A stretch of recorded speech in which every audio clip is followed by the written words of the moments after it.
Today, in Inspiring Wings, we'll talk about the inspirational personality, Helen Keller, how she had overcome all the physical challenges and it continues to inspire people around the world. Before starting, please do like, share and subscribe our channel for timeless motivation. Let's begin.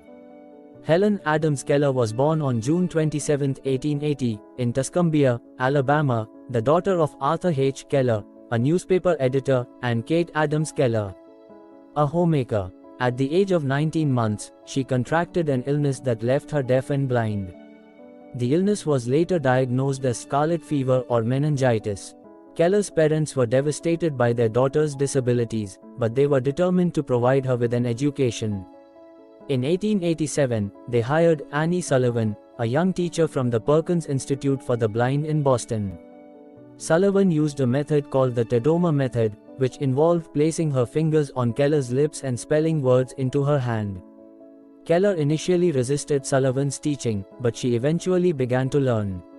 After several years of hard work, Keller was able to communicate effectively through sign language and to read and write using Braille. She excelled in her studies and went on to attend Radcliffe College, where she earned a Bachelor of Arts degree in 1904. Keller was a prolific writer. She published her autobiography, The Story of My Life, in 1903.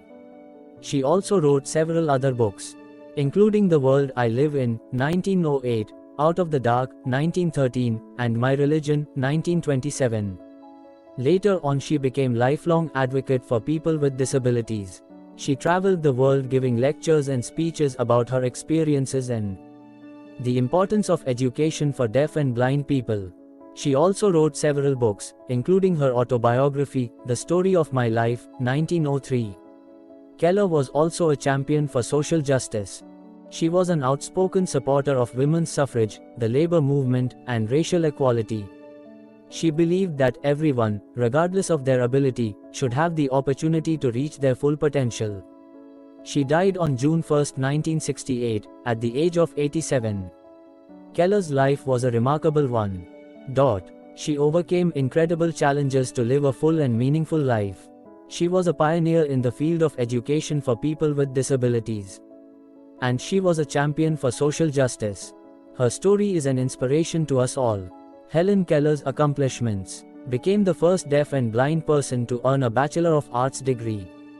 Wrote several books, including her autobiography, The Story of My Life.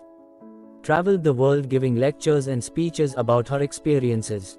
Was a lifelong advocate for people with disabilities. Was a champion for social justice. Helen Keller's legacy. Keller's life is an inspiration to people with disabilities and people of all abilities. Her advocacy for education and social justice helped to improve the lives of countless people. Keller's story reminds us that anything is possible if we set our minds to it.